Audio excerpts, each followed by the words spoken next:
పాక్లో దౌత్య కార్యకలాపాలను నిలిపివేసింది America. Khamenei మృతికి నిరసనగా నిన్న రోడ్డెక్కిన షియా వర్గం యుఎస్ కాన్సులేట్ల ముట్టడికి ప్రయత్నించారు.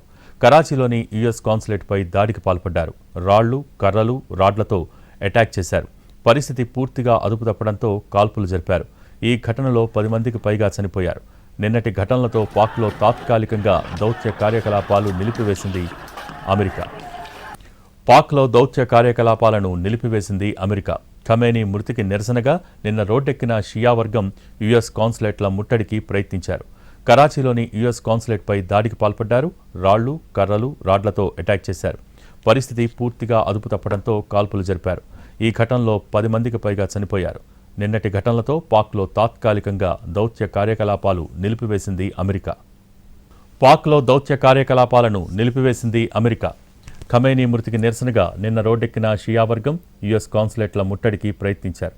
కరాచీలోని యుఎస్ కాన్సులేట్పై దాడికి పాల్పడ్డారు. రాళ్లు, కర్రలు, రాడ్లతో అటాక్ చేశారు. పరిస్థితి పూర్తిగా అదుపు తప్పడంతో కాల్పులు జరిపారు. ఈ ఘటనలో 10 మందికి పైగా చనిపోయారు. నిన్నటి ఘటనలతో పాక్లో తాత్కాలికంగా దౌత్య కార్యకలాపాలు నిలిపివేసింది అమెరికా.